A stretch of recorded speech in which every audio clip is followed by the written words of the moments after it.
Week 5, kids. Oh boy. Some great games, some what in the hell happened.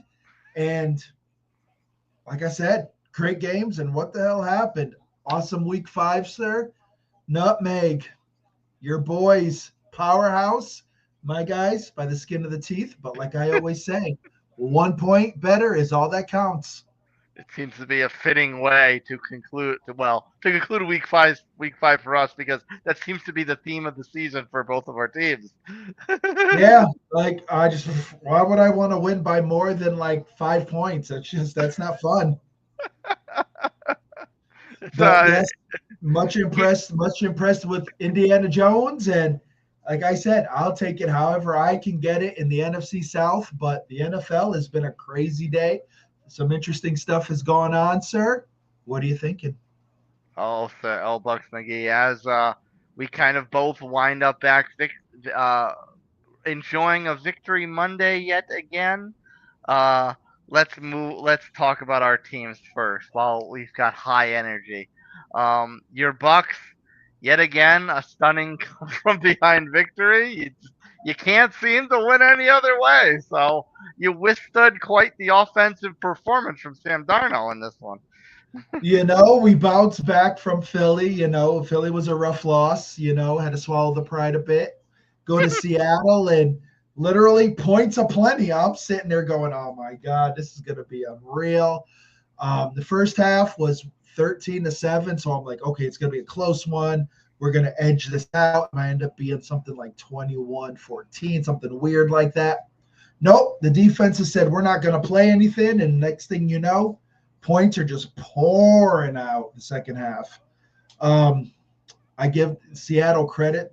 Sam Darnold, we always talked about him thinking once he left Minnesota, was he going to be able to be the guy or was he going to fall back into what he was in with the Jets? And I give him credit. He looked really good tonight, but Baker looked a little bit better. And at the end of the day, I'll take a 38-35 win any day of the week. Was it a bit of surprise? Because I mean, you were concerned about the Bucks defense in this one being picked apart a little bit. But you were also concerned about Baker potentially having some issues with Seattle's secondary. And so, did the fact that neither defense really showed up in this, did that kind of, what did that come off as a bit of a surprise that this was just a shootout?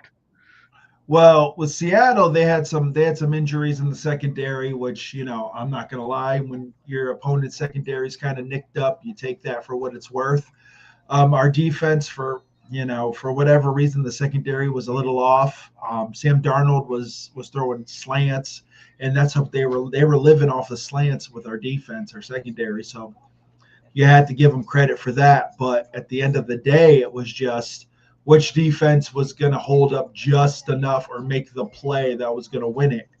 And in that fourth quarter, it just happened that literally it was a football off a helmet. That was the difference between a win and a loss. Oh, Bucks McGee, a football off a helmet that benefits you. That's certainly a switch of emotions from years past. Oh, hey, you know what? A football off the helmet is the difference between 3-2 and 4-1, and I will take it. Um, but you got to give Seattle credit. Their Sam Darnold's played well. Those guys, like I said, Seattle's a solid team. At the end of the day, it was just one of those things where, and the announcer said it was going to be whichever team, had the ball last, or there was going to be that one play that made the difference. And for Tampa, it was literally an interception by Levante, able to pick it off. And then at that point, it was almost academic. Run the ball. Rashad White had a hell of a game, stepping in for Bucky Irving, who's going to be out for probably 2 weeks. So it was a heck of a game. It was nice to see a lot more of the tight end, Kate Odden, in the offense. I think they really need to use him a little more. But overall, and again, Emeka Buka, NFL Stud. rookie. Stud. I'm telling you right now, I think he is the best wide receiver to come out of Ohio State into the pros. Like, he is just ridiculous. making people forget about Marvin Harrison very quickly. Marvin Harrison Jr. Harrison Jr. And I won't lie, when that pick was made at the draft, I was like, what are we doing? Because I was hell bent on we need a defense because of the way last year ended. But this kid is the future, and he is unreal. That kid can do anything and everything. So, Generational type offensive talents you usually don't oh, want to pass up. oh, definitely. Now it's one of those things where hopefully we keep him kind of like Mike Evans and let him, finish his career throughout in Tampa. But at the end of the day, 4-1, you just, take your win how you can get them and move on. They don't have to be pretty. It's just got to be one more point than your opponent. Yeah, it's always kind of amazing when a rookie quarterback comes out and can have that instant chemistry with your quarterback. I'm telling you, unbelievable. But not like you guys who decided to, take the Raiders to the woodshed as you did. Yeah, that's right. We very much did do that. Taylor, a couple touchdowns. Daniel Jones, Three. He had three. Three. I missed one. I was, believe me, red zone was going as I'm watching this, and I was like, what in the hell is going on? Gino throws the pick. It was just, you know what? Brock Bowers was out today. He's got that knee issue, which is probably a little something more serious than they're letting on. And literally, you guys were just overall, honestly, all three phases were on point. You've got to give Indy credit. You guys were unbelievable. And a tale of two red zones. I mean, the Raiders had, I know the big pick six, but I feel like another red zone turnover, and we were like 4 for 4, 4 for 5. So Indy was very much a red zone machine. And we talked about this in the preseason.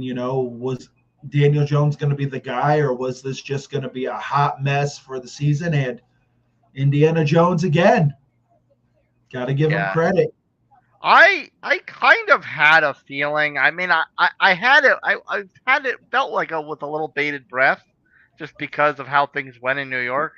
But I also kind of had a feeling that if he had any kind of real talent in him, that would be awakened by someone like Steichen, who is the guy can call a playbook. I don't know unless the quarterback's Anthony Richardson, because just has all the wrong ideas in his heads with that. But if it's anyone else, I mean, the guy knows how to call some plays. At the end of the day, I just think that Daniel Jones was not a New York guy, and I think the Giants just reached.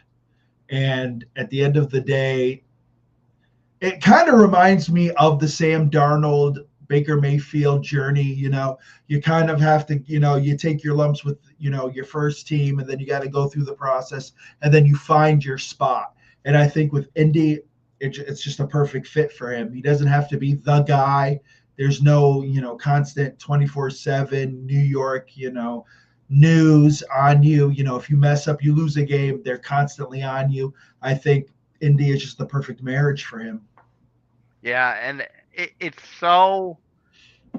gets me feeling very enthusiastic about the season because we have so many divisional games at the end of the schedule. Mm-hmm. So getting out to this hot start is so critical because we can really start to put a bow on a playoff berth so early, seeing how Houston's been very inconsistent. We'll get into more of their game this week later on. Jacksonville's been a little bit of a surprise, but not, overwhelming by any stretch of the imagination. And Tennessee that's another big storyline today. We'll get into that in a bit, but Tennessee's been another thing entirely. So it makes me kind of excited that we look this good and we can build on this success at the type of the season where we can really tie the division up. Yeah, at the end of the day, you guys are a complete team. It's a situation where the run game is really good. You can trust, Daniel Jones to deliver the ball where it needs to go, and the defense plays solid. So at the end of the day, it's just a situation where if you guys just play smart and do what you guys can do, there's no reason why you guys shouldn't be able to at least come close to winning the division, if not win the division, and definitely, be a player in the playoffs. We did drop our kicker today, but I know there's a kicker who's very fond of TikTok that we're both fond of, who's got some Indianapolis roots in his career. So My maybe boy Rodrigo Blankenship, man. If you guys are look him bring up, him like back. the man All is right. like I watch him, like he loves Legos. Like I didn't think a kicker could be so entertaining, but Blankenship is the guy. Like if you guys can bring him back, I think he's a solid guy. So go ahead and do it. But overall, like I said, you guys handled business today, and at the end of the day, that's what it's about. You beat who you're supposed to beat, and I think the Raiders are a team that are on the come up, but it's going to take a while. Yeah. They're going to have their flashes, but at the end of the day, they're not a complete team, and you guys are, and you guys handled business. So, you enjoy Victory Monday. Yeah. And then it makes you feel like a little. Even with the Raiders being what they are, you blow someone out and drop a 40 spot on them, it still makes you feel damn good. Oh, it does. Like I'm telling you, when you can beat a team like that, you're like, all right, we feel good. You can look at yourself and say, okay, this is what we were able to do. This is what we should have done. And then you take it to that next level. So, you take it week by week, but it is what it is. And congratulations. Yes, sir. Victory Monday, sweet indeed. We move on to some other games, the kind of notable results from Sunday. And Philadelphia is no longer undefeated. And I feel like the Eagles, they keep playing with fire with these comebacks. The Bucs came back on them. They wound up digging a hole for themselves against the Rams. They were able to pull that out, obviously by virtue of the block kick and some fluky, kind of miraculous plays there. But again, you do that enough, eventually you will get burned, and the Broncos came back on them. Exactly. That's what it is. And it's, I don't think Philly takes anybody lightly, but sometimes when you watch them, there's this weird air about them where you're like, oh, they think they're going to pull this out. They just think they're that good. And lo and behold, we talked about this. I picked Denver to win. I felt Denver was going to win. I think Denver is a gritty team. And at the end of the day, Denver was able to figure it out, and they gutted it. They gutted this game out. It was a situation where halfway through I was kind of like, oh man, this is going to end up kind of ugly, isn't it? But Yeah. give Bo Nix credit. They were able to hold this team. They were able to move the ball when they needed to. Denver's defense is legit. And if anybody's doubting that defense, then they're fools, because this defense is good. And at the end of the day, they did enough, and give Denver credit. They're good. I think they are. I would pick them, no doubt, to win the AFC West. I just think they have it. But Philly's, like you said, Philly's got some issues. They've got to really figure out what this offense is going to be. They're not consistent. It's like we're either going to run the ball all the time, or we're going to run it, and then when we have absolutely no choice, we're going to throw it. It's not balanced. The offense is not balanced, and that's going to cause a problem for them down the road. And the lack of balance is something we've been talking about for a couple of years now. As far as uh, now, it kind of has different shapeshifter feels to it. Sometimes it's all run and no pass. Sometimes it's an aerial show, and the run game's non-existent. And then a lot of times it's blinders on to either AJ or Devontae, and the other one doesn't have a role at all. And then the next week it's completely the opposite.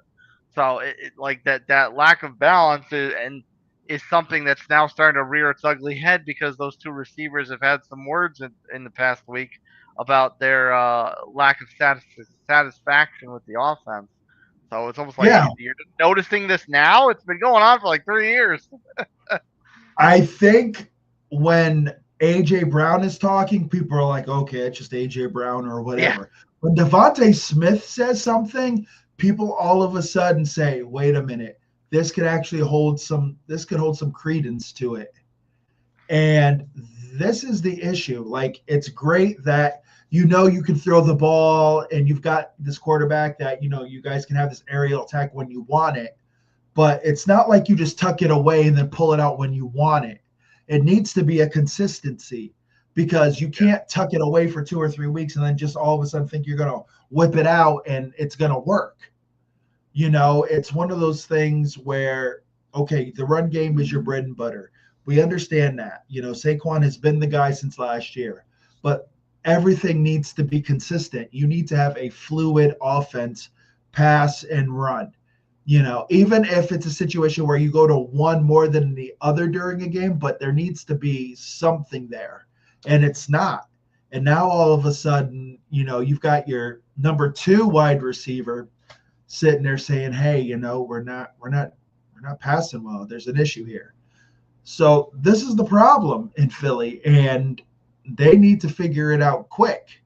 So you either balance this offense out, or if you continue this way, it may not look good come playoff time. And it also just makes you so one-dimensional and easy to game plan against. Now they get away with it because, okay, they're one-dimensional, but the opponent never knows which one dimension is going to be the one dimension that beats them. But at least they know now. It's been going on so long that they know like the different variants of the offense they can see, and if they know as soon as they see one variant of it, that's what they're going to see for the game. So it's also just a matter of you made yourself so easy to defend against because that's all you do. As soon as the opponent sees what you're doing, they know you're not going to adjust to it. Exactly. And like today, like their defense was, a lot of pass rush, and the Eagles has a solid defense. Like their pass rush is solid. But if there's a situation where you can kind of neutralize that, then it's okay. We're going to do that offense is going to do whatever they need to do. Then the Eagles need to figure it out. We just can't run the ball all game. We have to be able to have a nice balance. And this offense doesn't have that. So what are you going to do going forward? People are going to watch this game and say, well, Denver has been kind of up and down all year, but they were able to handle the Eagles. What did they do?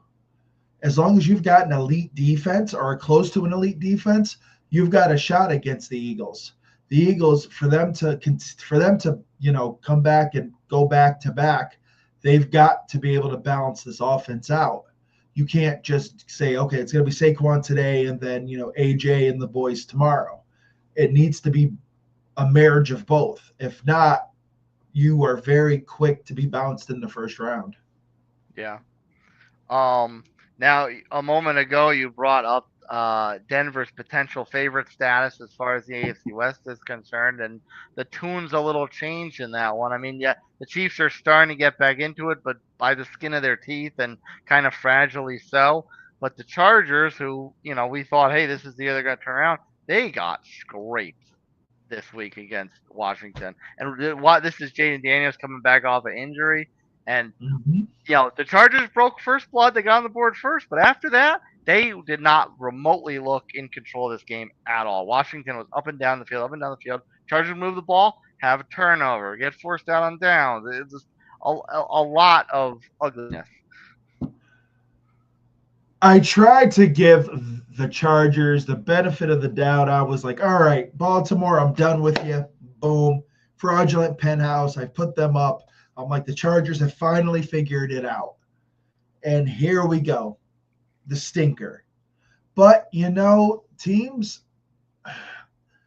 in a season, you've got to have a few stinkers. Like, you can't sit there and have an undefeated season and be perfect and think that, you're never going to have a bad game. Yes, they were off today. There's no doubt about it. Washington was interesting. I just was not I haven't been a fan of theirs. I think after last year, I was just waiting for the ball to drop with them, with their defense and things like that. But they were able to piece it together and pull out a win. You got to give them credit for that. The run game, is a no-name run game. Like if you were to ask me who the running back's name is, I'm like, yeah, Bill. That's all I can tell you is Bill. Bill. That's all I can tell. It's just Bill. If you ask me what his name is, I'm like, no, man, I have no idea. Just Bill. But I give them credit. They were able to pull it out. But if you were to tell me, do I believe in Washington long term? No, I don't. Now, the Chargers, I still do. I think, they had a hiccup. It happens. How they bounce back, their next game is going to be key. But, this was a game that I thought that they would win. I felt, okay, Jaden's coming back. Even with him coming back, this is a game that, the Chargers have been kind of riding high. They should be able to handle business. Yep, I was wrong. But, sometimes you got to take a licking. And Washington just came in and said, you know what? No one believes in us, and we're gonna win this, and they did. And I mean, it could be as simple as it's a little bit ironic because we are expecting the state of Washington's offensive line to be an Achilles heel for them, and the Chargers' offensive line actually has a couple injuries, one of them being Joe Alt. So it could be as simple as they just can't give Herbert enough time, and that's having a domino effect throughout the rest of the offense. No, definitely. It was just one of those games where, the Chargers just couldn't put it together. And Washington just, they found a way to win. They were able to put points together. Sometimes you go into these games and you think you're going to, figure it all out and be, confident and should be able to beat a team. And sometimes your game plan just doesn't work out and you just lose. It happens. So I've got to give Washington their credit. Next week will be interesting how they play how they play. I'm still not sold on them. I think their defense has some holes in it. And like you said, their offensive line, I think, is not 100%. But it'll be interesting to see how the Chargers bounce back. Because at this point, I guess you kind of could still say they're the darlings of the AFC West. Because there's some people who've all of a sudden kind of opened their eyes and say, oh, maybe the Chiefs are coming back. Maybe this is it for the Chiefs. They're ready to go. I'm not 100% with them still. I still think the Chiefs can be had and can lose. So we'll see what the Chargers can do because I still think it's their division to lose right now. Thought you were going to drop something in the eloquent words of Dr. Ian Malcolm. Life finds a way for Washington. No. But you got to give Washington credit. They put it together. One because they desperately need to. This win is big. With Philly losing, this still keeps them in the running. I will invoke Dr. Ian Malcolm again though because the Chargers' performance was indeed one big pile of shit. It was a rough one, but you know what? Teams throw. You know what? If you want to be a champion, sometimes you gotta throw up a stinker. It happens, Yeah, a little bit of humble pie. Exactly, because if you're looking to go undefeated or try to win all your games, like it's great and all, but sometimes you got to lose during the season to sit there and kind of see where you're at.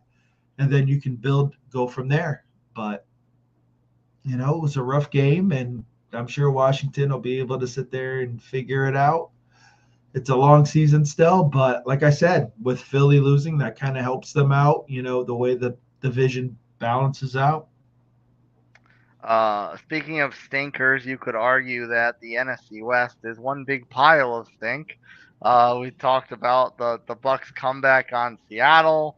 We witnessed on Thursday night the Niners and as you so eloquently put it, the MASH unit takes care of the Rams. But neither of those is quite as bad as what happened to the Arizona Cardinals this week. Like, you get the Titans, and I don't like. And you were handling business against the Titans. You were dominating that game.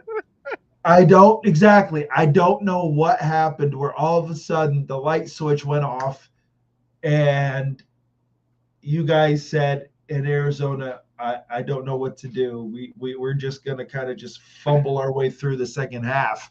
And lo and behold, the Titans pull out a victory. They are not the last undefeated team in the NFL, and I figured they were going to be the ones. I don't know. Like the Cardinals, it's like they have talent, but they just can't put it together. It's a hot mess over there.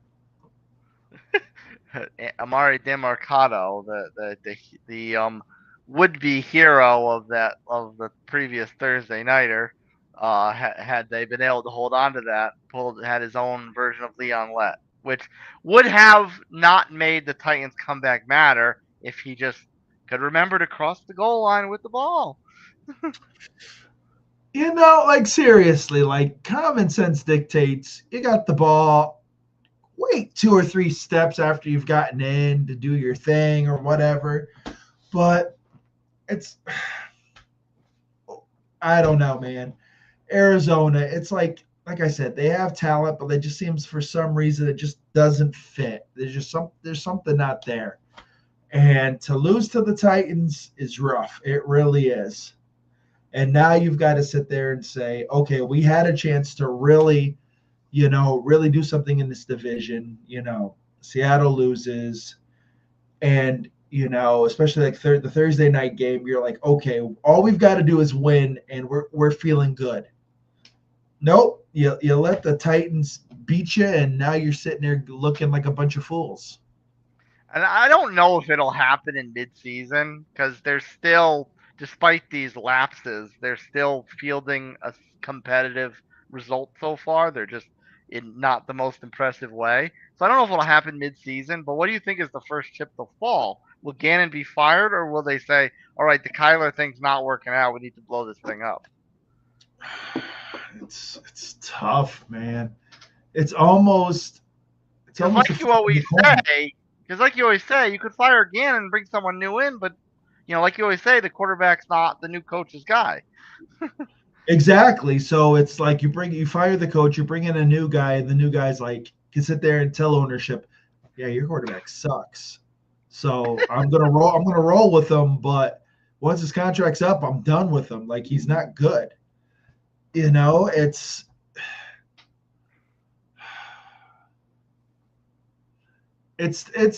tough. It's one of those things where probably in a perfect world, if you're going to fire the coach, you sit there and you put out feelers and say, who's looking for a quarterback?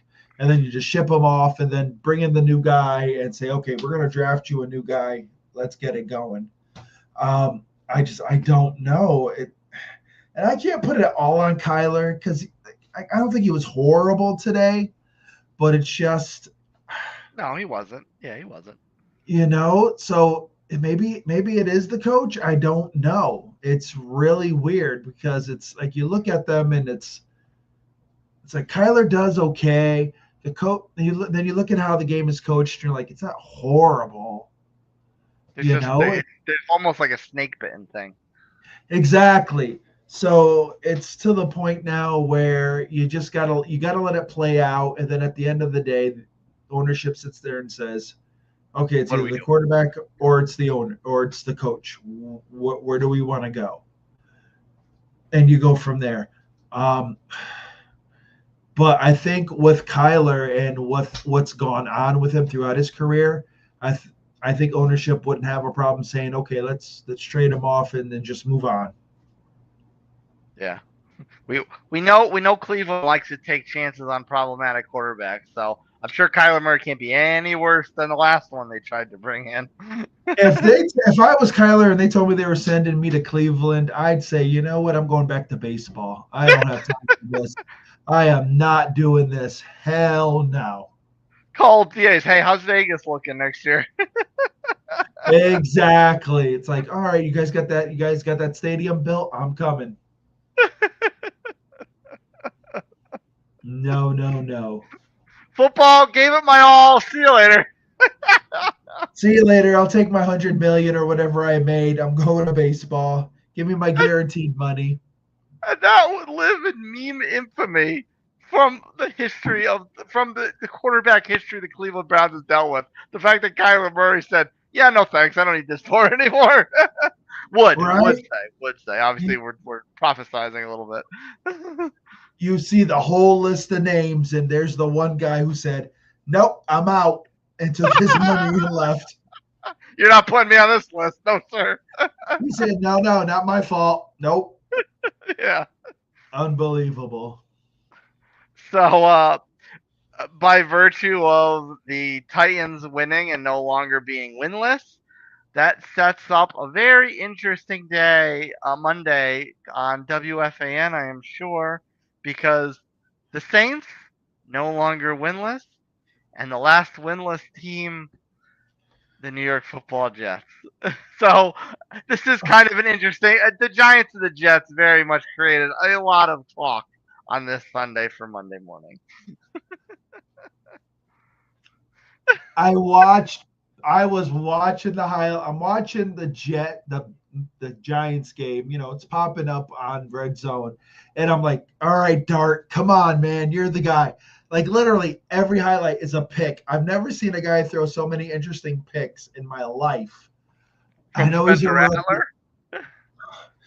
Seriously, I'm like, gee, in my opinion, I'm like, Spencer Rattler is trash. I will sit here and tell you, I think Spencer Rattler is just a hot mess.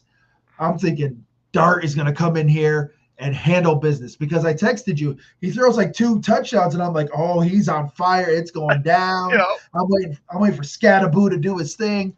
Nope. All of a sudden, this motherfucker decides, okay, I'm throwing interceptions. Here we go. And it was like, I'm like, it's not like the Saints were like offensive juggernauts at this point. They're just catching picks and turning into points, which you're supposed to do. So I'm like, Dart, really? If you're gonna have a bad game, this is not the team you're supposed to have it. Really? Yeah. Yeah. But I guess if you put up the stinker, so be it. There's no one really has any hopes or dreams for the Giants, but still, like the Saints. Putting up a stinker is one thing. It happens. It's football. Even a bad team is still a group of professionals. But there are, like you said, there are certain teams you don't want to put the stinker up against. You don't want to put them up against these Saints. You don't want to put them up against these Titans. You don't want to. I guess you don't want to put them up against these Jets either. But like, there's certain teams in the league that you don't want to put up a stinker against. Exactly. It looks bad. It looks bad to put up the stinker. It looks even worse when it's against the wrong opponent. Exactly. You're sitting there going, wow, the Giants drafted me high. I really shouldn't lose to the Saints. And lo and behold, here you go. And then you get the Jets, and I don't understand this team. It's just I don't know what they're doing. Like I thought the Cowboys would win, but I thought it would be a lot more competitive than what I saw. Just by virtue of neither team having a competent defense, not by virtue of them actually being solid units. Like I get the Cowboys, CeeDee Lamb's been hurt. The defense for the Cowboys hasn't been the best. The run game has been suspect. All of a sudden, the run game looks insane for the Cowboys. Yeah. It looks great. And then I'm like, they're the Jets. And I'm like, you guys just can't figure it out. I'm like, are you guys really this bad? So I don't know. The Jets are just horrible. So Aaron Glenn, first, head coach in Jets history to go 0-5. I wonder if he's sitting there going, why did I take this job? Yeah. It's like because we were talking about like, okay, why did Kellen Moore takes the Saints job? He just wanted a job. Aaron Glenn's looking like the one who just took a job because he just wanted a job. Like, I get it. You used to play for them and you wanted to, maybe in your head, you thought you were going to be the guy who comes home and saves the franchise. No, you're not saving that franchise. It's a hot mess. At this point, Sauce Gardner looked horrible. And I love Sauce Gardner. Yes, you do. For the last couple of years, yeah, I did. For the last couple of years, we've talked about it, and I'm like, Sauce Gardner is the guy. He's a great corner. I'm thinking this guy is going to be unbelievable. When he gets burned on that deep pass to freaking Pickens, I'm like, what the hell is this guy doing? And then it's just, you watch the game, and it was just a mess. At the end of the day, I don't know what the Jets are. It's a sad state of affairs. The Cowboys did what they needed to do. I'm not overly impressed. You should have beat the Jets. Yeah, really. Like I'm not sitting there going, "Oh, the Cowboys are coming back." I'm like, "No, you should have beat the Jets because they just suck." So the Jets really need to figure things out. It is what it is, but yeah, that game was horrible. Yeah, you're still miles away from Philadelphia. Okay, yeah, Washington's got some question marks. Yeah, the Giants are pitiful, but you're still miles and miles away from Philly, even with Philly's balance and inconsistency issues. Exactly. You're by default, I guess you're the number 2 team in that division. Yeah. Washington's got to figure it out. I think Washington, for anyone this year who thought they were going to be special, I think they're a flash in the pan. They've got some stuff to figure out.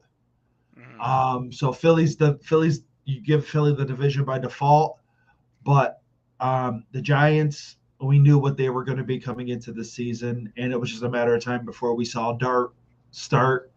And these are the lumps that they're going to take. He's going to show you flashes of greatness, and then he's going to show you flashes of what the hell is this. Yeah. But it's just going to take some time with them.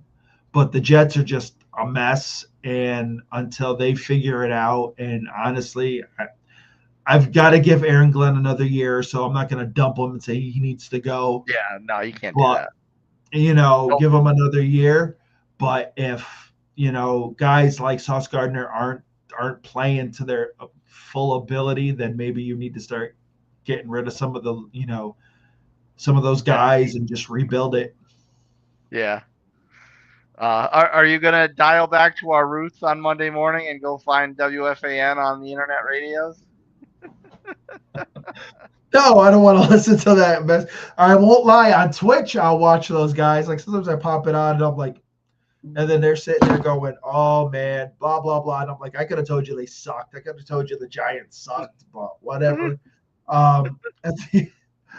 It's I just listen to XM and listen to Doggy complain about New York stuff. It's just the funnier aspect of it. At the end of the day, the Jets have got to figure it out what they are, and we knew where the Giants were. So those two teams again are just, I hate to use the term bottom feeders, but they are what they are. And, they're hopefully maybe they'll surprise some teams during the season, but it's going to be a long rebuild for those guys. Yeah. We revisit our fraudulent penthouse this week. And, we expected the Lions to bust up the Bengals and the Lions to be the high scorer this week. They were not. They were the Houston Texans, a team whose offense has been very, very much inconsistent, to put it very, very nicely, unnecessarily nicely. And who did they light it up against? The fraudulent penthouse residing Ravens. Now, I don't know how much of a pass we give them. Lamar didn't play, but your defense didn't have to give up 44 points to CJ Stroud. Yeah, this game was a hot mess. Cooper Rush is Cooper Rush.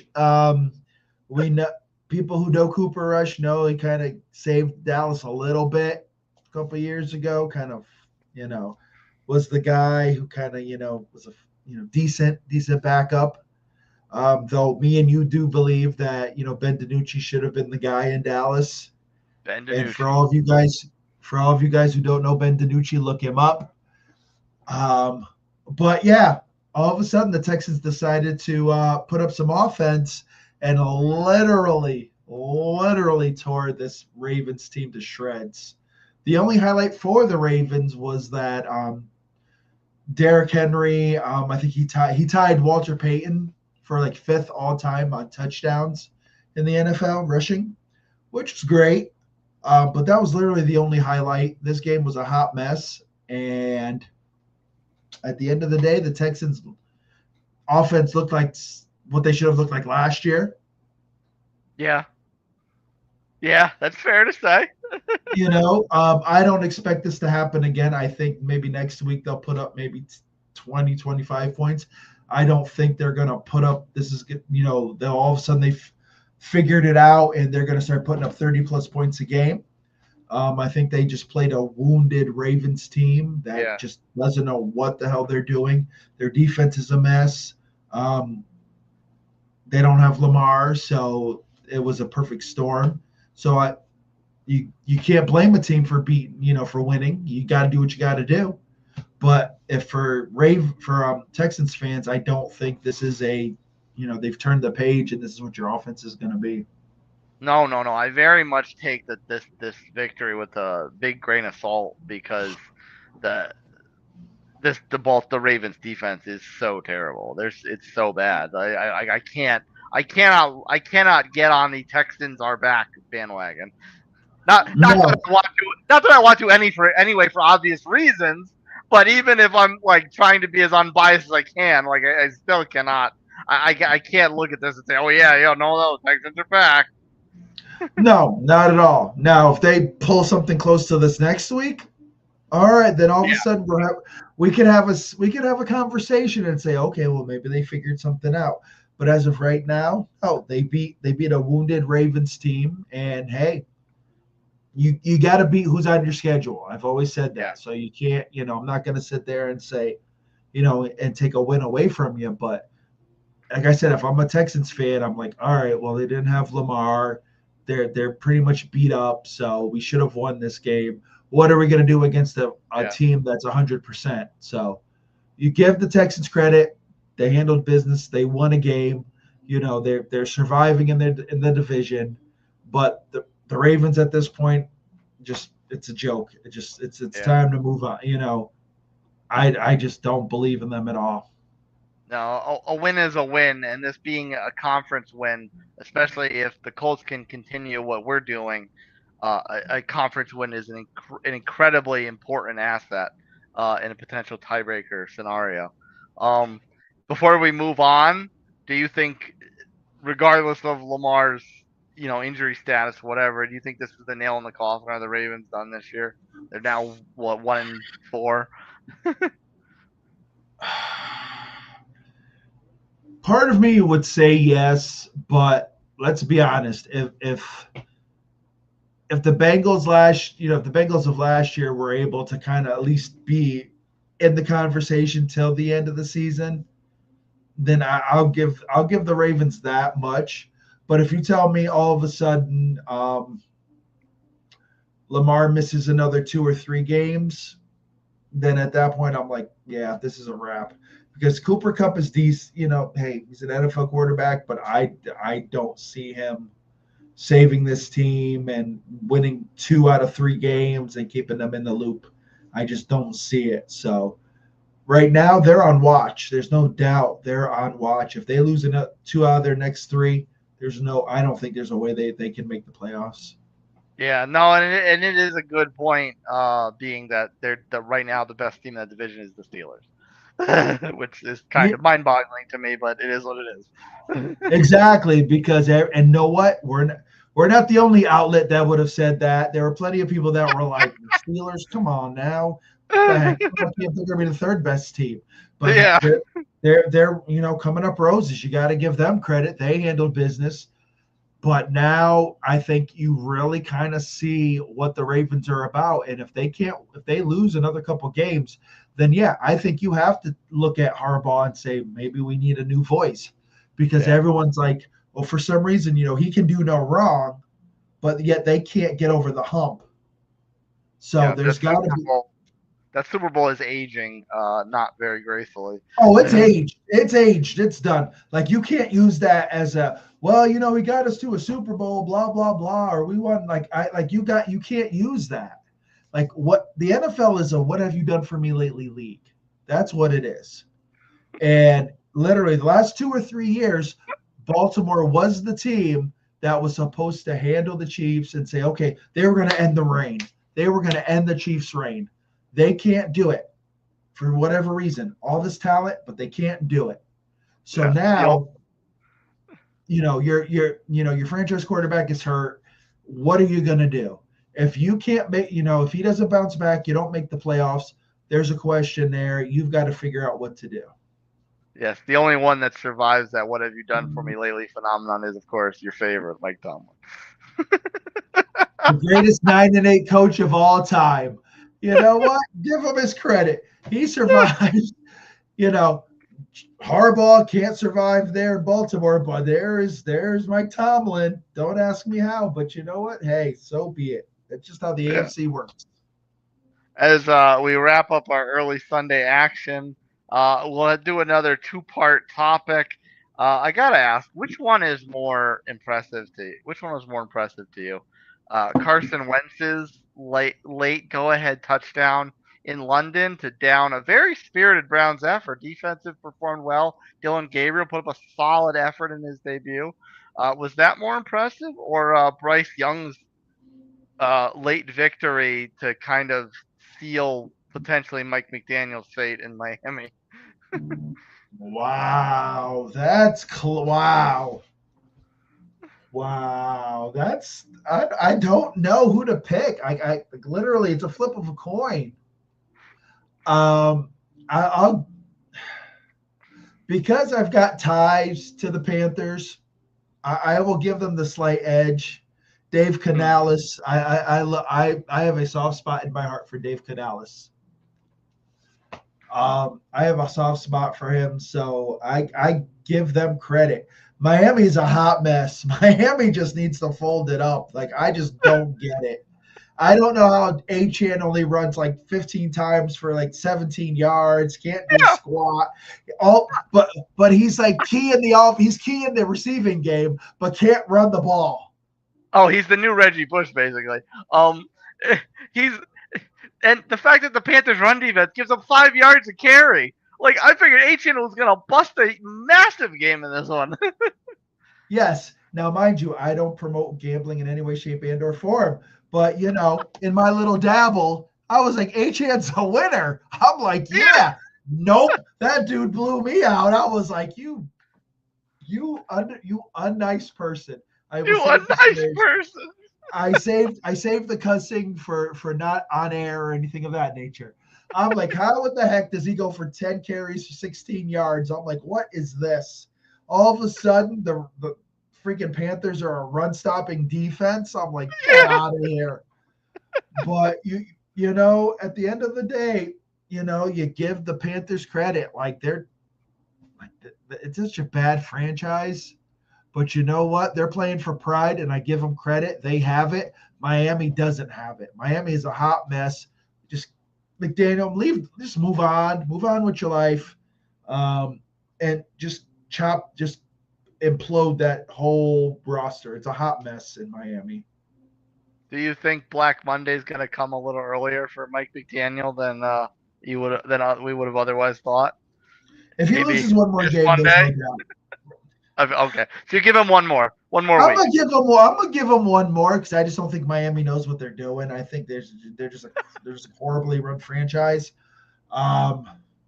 Because there's no who are you gonna get? Okay, so I guess you would go the whole assistant coach, intern, blah blah blah, and then the usual thing happens where, you know, the intern goes on a run, and then the guys are like, we like him better all of a sudden, and then you keep him like Antonio Pierce, and then you bottom out. I was just gonna say.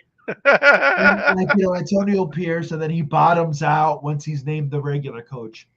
I don't know. I think Miami's going to give him at least another week. I think literally it won't be to the point till Miami is like mathematically eliminated that they'll bounce him. It's just, I don't know, man. It's so sad. Like, that game was just a mess. Just a mess. One game that could be a mess, of course, is the one that just kicked off here. Do you think the Patriots have much of a shot against Buffalo? Buffalo now is the only undefeated team left in the league, so the 72 Dolphins watch this one with bated breath. Or watch this team as a whole, I should say, with bated breath.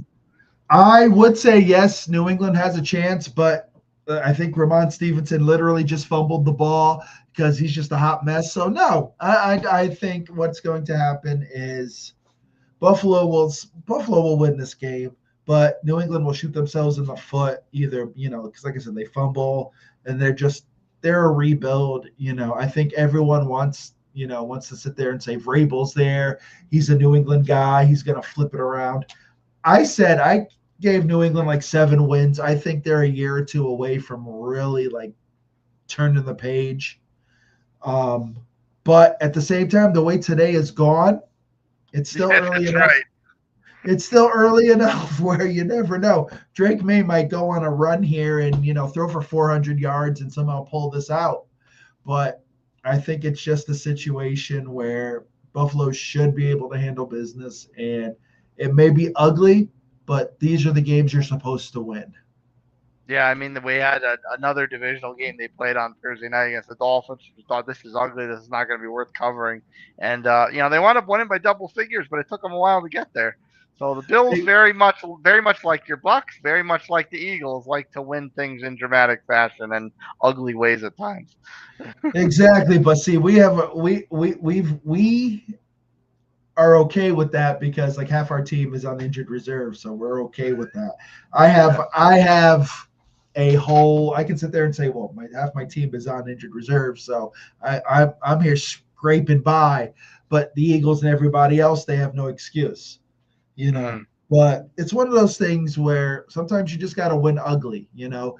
There are teams you're supposed to beat, and sometimes those teams play better than they should. They're like, okay, well, we're playing Buffalo, so we got to play better, and they bring it, and then Buffalo, sits there and says, 3/4 of the game, okay, we've got to turn this up because we're going to lose to this team, which we should handle. yeah. It's playing down to your competition, so it's they should be able to handle New England, but New England may be able to pull out a gem. Yeah, it's like, okay, we didn't get the 30-point win, but let's at least get out of here with a win. Exactly. Like I always say, 1 point better is all that counts. It doesn't have to be pretty. As long as that final horn goes and you're one better, that's all that matters. Bucks McGee, I think the official horn for our Week 5 recap is hit. Sure, take us off air with your final thoughts of football de cinco. Week 5, man. Woo! A lot of emotion, a lot of ups and downs. For my Bucks fans, thank the Lord. 4-1. Let's enjoy it. For those of you who are Indy fans, enjoy Indiana Jones, man. Like I said, he's legit.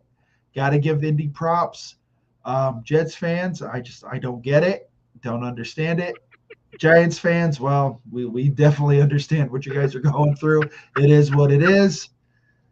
Washington, you guys got to be careful. You may end up in the fraudulent penthouse. So, and again, Week 5, enjoy it, and we'll see what happens. Buffalo, don't screw this up.